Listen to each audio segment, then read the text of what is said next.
Things like that sometimes just happen, but usually they don't.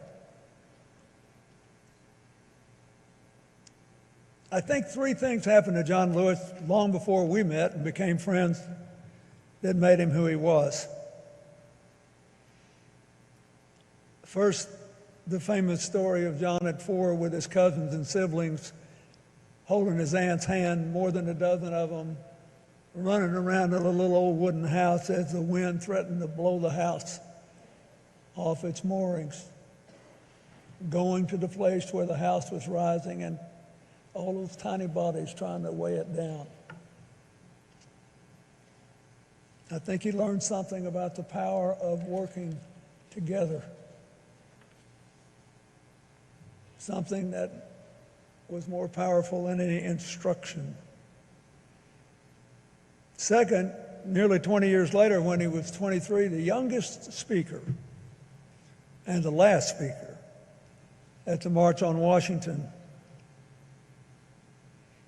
when he gave a great speech urging people to take to the streets across the South to seize the chance to finally end racism. And he listened to people that he knew had the same goal, say, well, we have to be careful how we say this because we're trying to get converts, not more adversaries.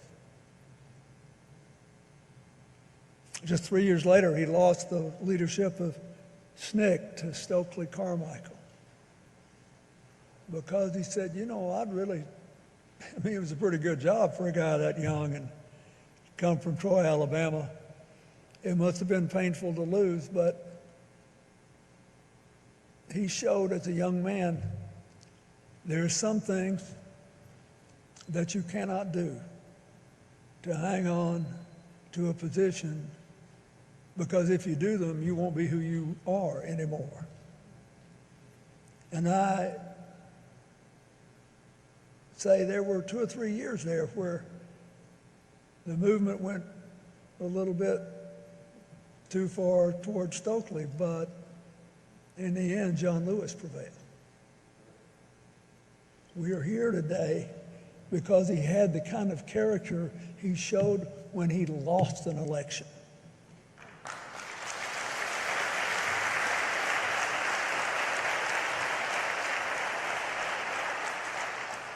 Then there was Bloody Sunday.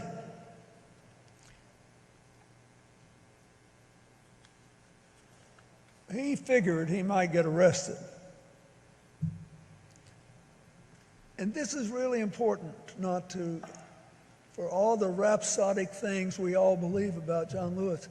He had a really good mind, and he was always trying to figure out, how can I make the most of every single moment? So he's getting ready to march from Selma to Montgomery. He wants to get across the bridge. What do we remember? He cut quite a strange figure. He had a trench coat and a backpack. Now, young people probably think that's no big deal, but there weren't that many backpacks back then. And you never saw anybody in a trench coat looking halfway dressed up with a backpack. But John put an apple, an orange, a toothbrush, toothpaste in the backpack to take care of his body because he figured he would get arrested. And 2 books. One, a book by Richard Hofstadter on America's political tradition to feed his mind. And one, the autobiography of Thomas Merton, a Roman Catholic Trappist monk who was the son of itinerant artists making an astonishing personal transformation. What's a young guy who's about to get his brains beat out and planning on going to prison taking that? I think he figured that if Thomas Merton could find his way and keep his faith and believe in the future, he, John Lewis, could too. And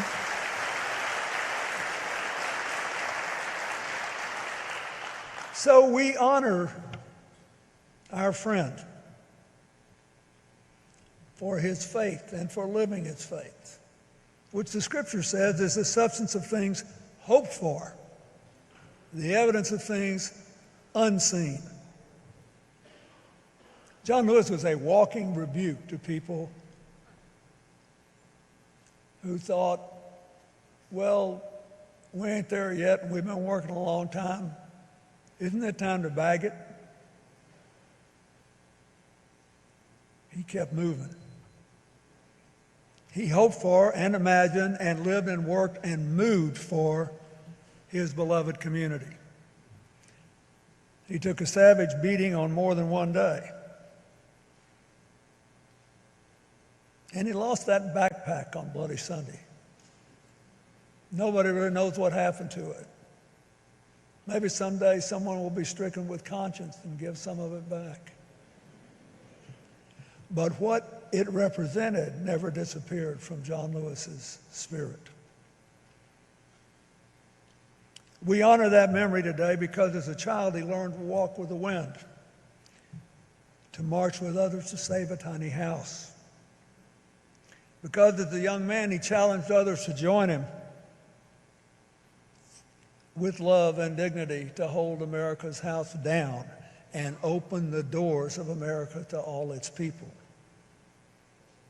We honor him because in Selma, on the third attempt, John and his comrades showed that sometimes you have to walk into the wind along with it.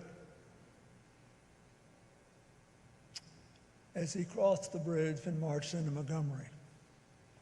But no matter what, John always kept walking to reach the beloved community. He got into a lot of good trouble along the way, but let's not forget, he also developed an absolutely uncanny ability to heal troubled waters. When he could have been angry and determined to cancel his adversaries, he tried to get converts instead. He thought the open hand was better than the clenched fist.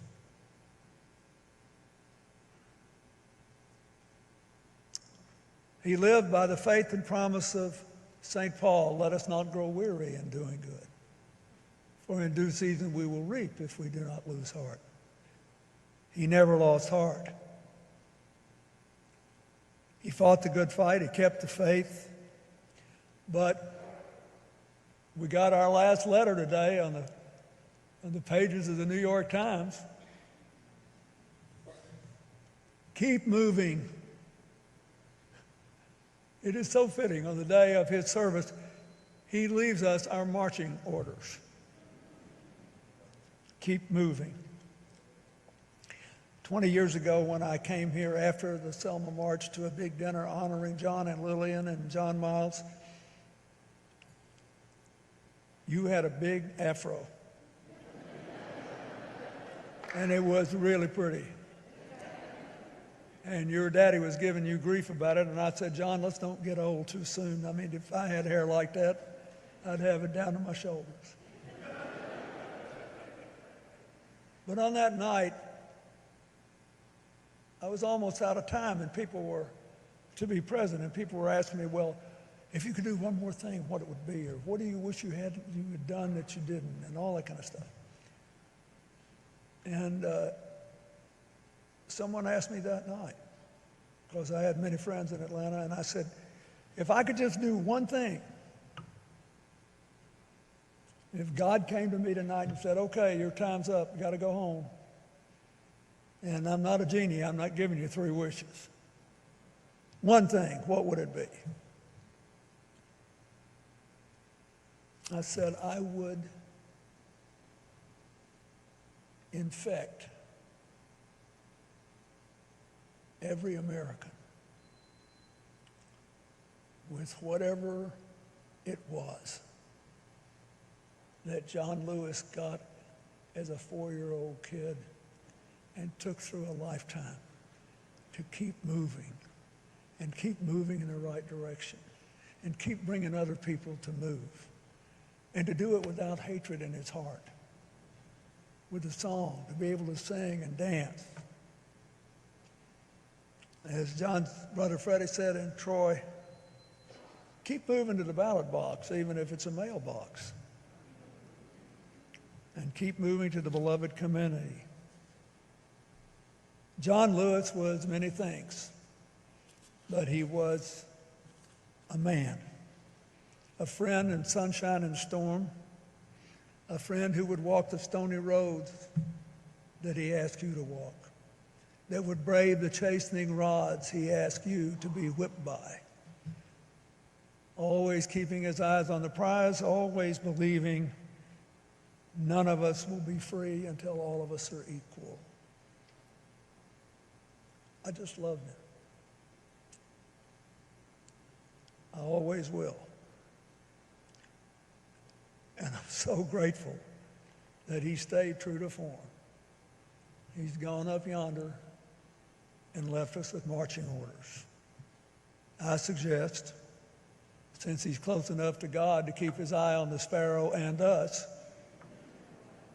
we salute, suit up, and march on.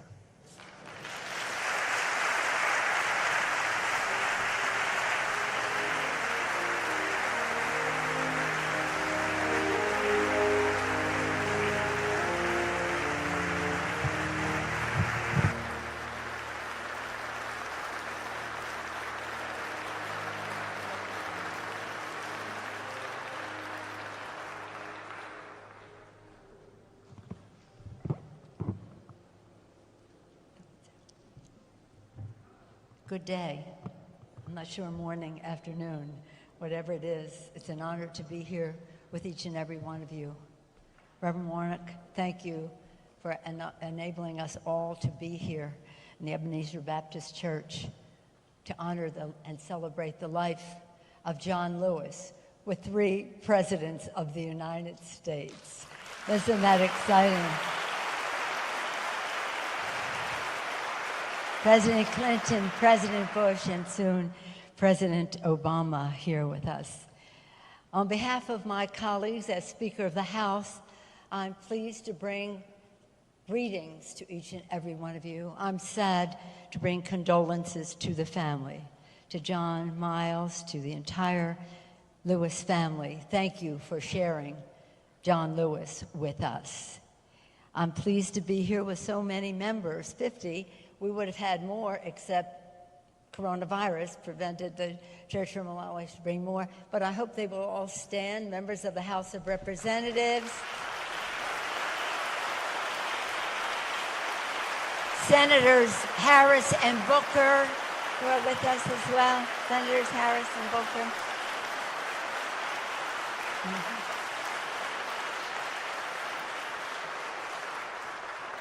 Among them, Mr. Hoyer, Steny Hoyer, Mr. Clyburn, Jim Clyburn, and I served with John Lewis for over 30 years. For over 30 years. And in our group, we have senior members and we have members of our freshman class. John convinced each one of us that we were his best friend in Congress. And we come with a flag flown over the Capitol the night that John passed. When this flag flew there, it said goodbye. It waved goodbye to John, our friend, our mentor, our colleague, this beautiful man that we all had the privilege of serving with in the Congress of the United States. So again, we all bring our condolences to the family and to Michael Collins and John's staff, who meant so very much to him. Thank you for your service to John Lewis.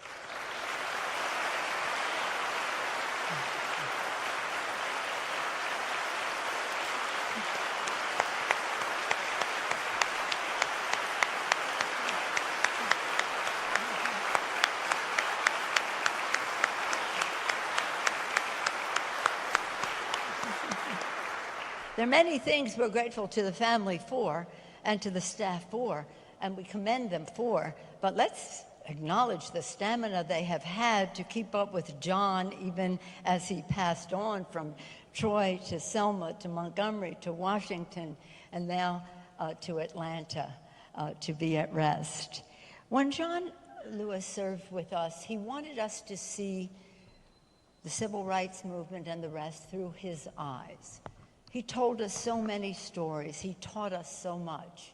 And he took us to Selma for 2 decades, Mr. President. He took us to Selma. You referenced 25 years. Some of us were there many times, including 50th anniversary where President Bush was, as well as President Obama.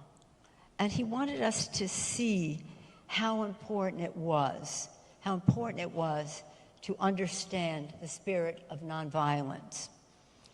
I hesitate to speak about nonviolence in the presence of the master himself, Reverend Lawson, who we'll be hearing from shortly. We were together just recently in Selma when he and John spoke at church, and he taught the world really about nonviolence. But I just want to say this. The word satyagraha is a word that in Sanskrit means 2 things. It means nonviolence, and it means insistence on the truth. And that is what John Lewis was all about. Nonviolently insisting on the truth. He insisted on the truth in Nashville, in Selma, in Washington, D.C., at Lincoln Memorial. He insisted on the truth wherever he went. And he insisted on the truth in the Congress of the United States. Every time he stood up to speak, we knew that he was going to take us to a higher place of our understanding of what our responsibilities were and what our opportunities were. And he insisted, no matter how, shall we say, offended someone might be, that he would insist on the truth. What he said, in my life, I have done all I can to demonstrate that the way of peace, the way of love, and nonviolence is the more excellent way. Now it is your turn, he says in this article that the President referenced, to let freedom ring. He always talked about truth marching on. He always worked for a more perfect union.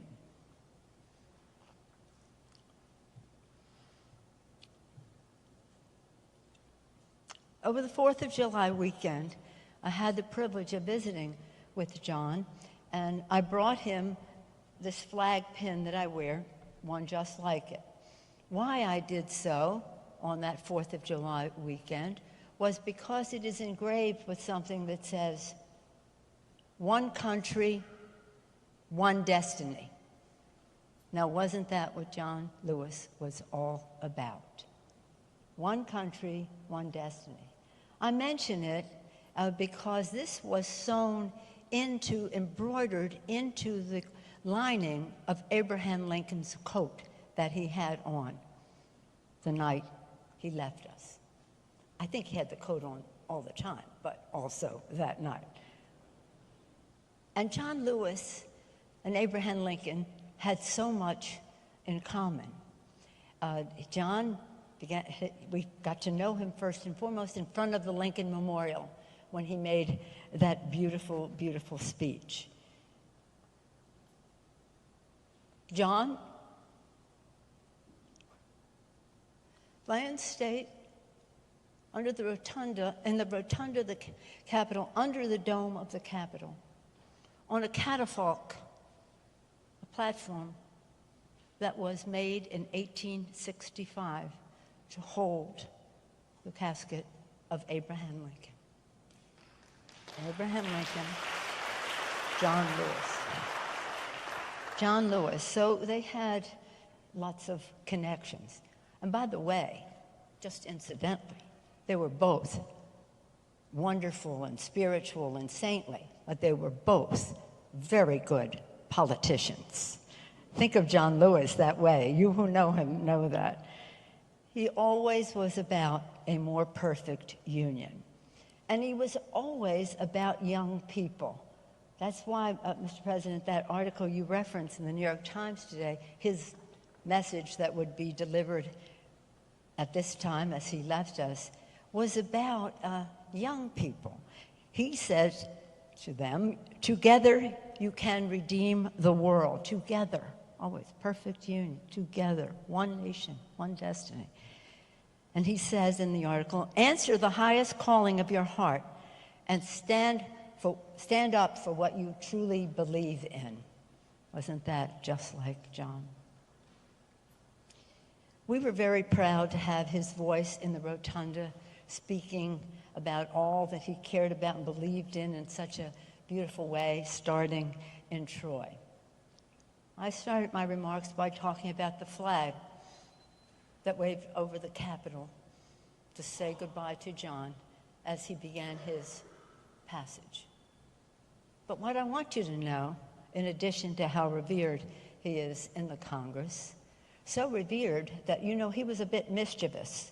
When he would say, let's make some good trouble, he always had sort of a twinkle in his eye and a kind of a spark about it all. And my colleagues can tell you that when he cooked up having the sit-in to get the Republican leadership to put the gun violence prevention bill on the floor, when he did that and all the members followed him, the floor was covered with people, and thought for a moment that perhaps the police might, because it was disruptive, good trouble.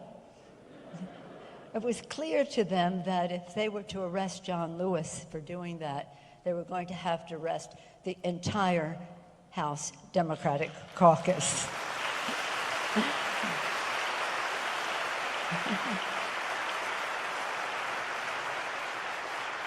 So when he spoke, people listened. When he led, people followed. We loved him very much. As his official family, we mourn him greatly. He shared so much with that his love for his district, his family. The sadness when Lillian was sick, the joy he had in John Miles. But as I said, we waved goodbye to this person, our leader, our friend, this, shall we say, humorous. He loved to dance. He loved to make us laugh, sometimes while he was dancing. He said, my granddaughter Bella said to him, did you ever sing in the civil rights movement? He said, they asked me to sing solo one time. Solo so that nobody could hear me. But anyway, getting back to that flag waving goodbye to this person we just loved officially, personally, in every way, politically too. The last night he was at the Capitol, it wasn't raining. Thousands of people were showing up to pay their respects. A little bit after 8 o'clock, there was a double rainbow. A double rainbow. But it hadn't rained. It was a double rainbow over the casket. And for us, it was, we waved goodbye when he started to leave us.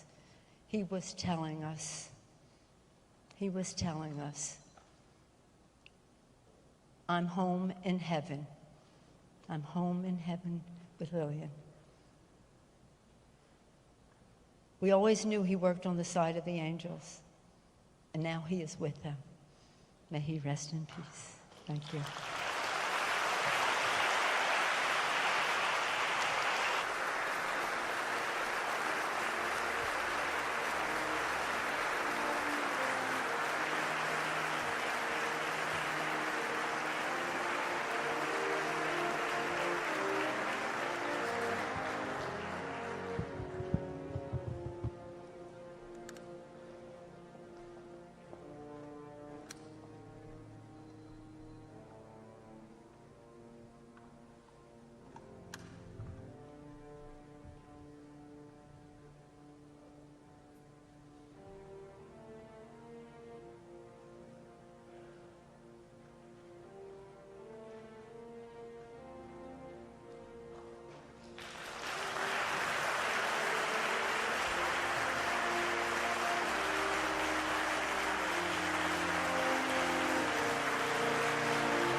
Pastor, sisters and brothers, members of this Lewis family that so wonderfully nurtured John in love, and hope, and courage, and faith, and the rest of it.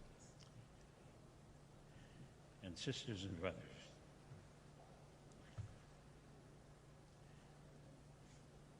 Czesław Miłosz, a Polish Catholic poet,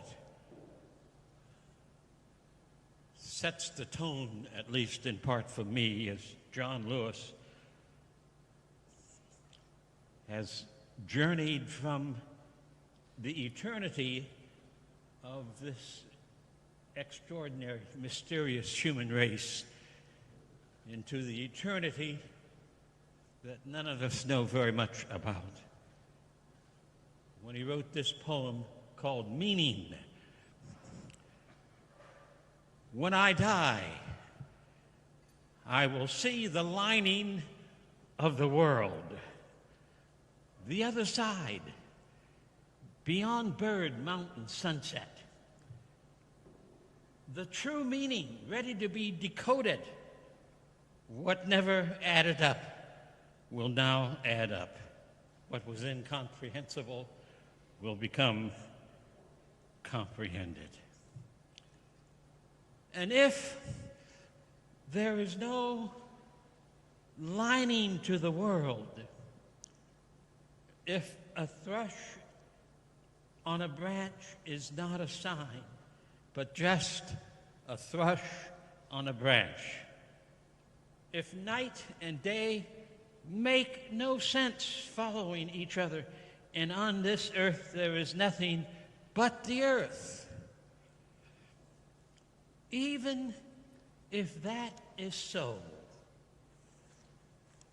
there will remain a word, wakened by the lips that perish, a tireless messenger who runs and runs through interstellar places, through revolving galaxies, and calls out and protests and screams. And I submit that John in that other eternity will be heard by us again and again, running through the galaxies, still proclaiming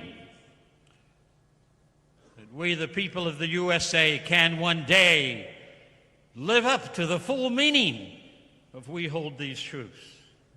Live up to the full meaning, we, the people of the USA, in order to perfect a more perfect union. John Lewis practiced not the politics that we call bipartisan. John Lewis practiced the politics that we, the people of the U.S., need more desperately than ever before, the politics of the Declaration of Independence, the politics of the preamble to the Constitution of the United States.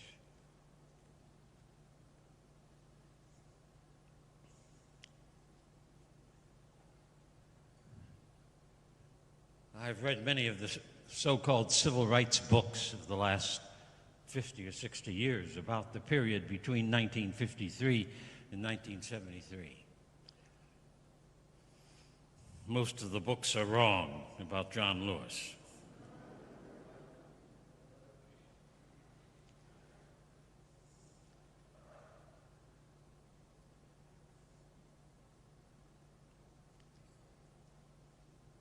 Most of the books are wrong about how John got engaged in the national campaign of 1959-60.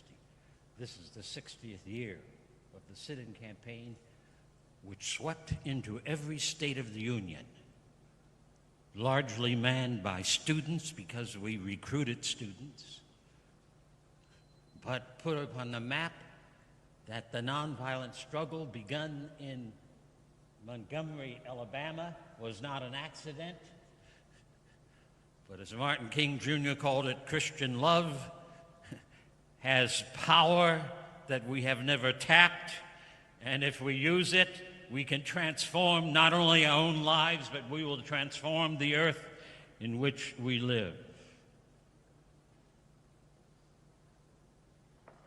I count it providential that as I moved to Nashville, Tennessee, dropping out of graduate school,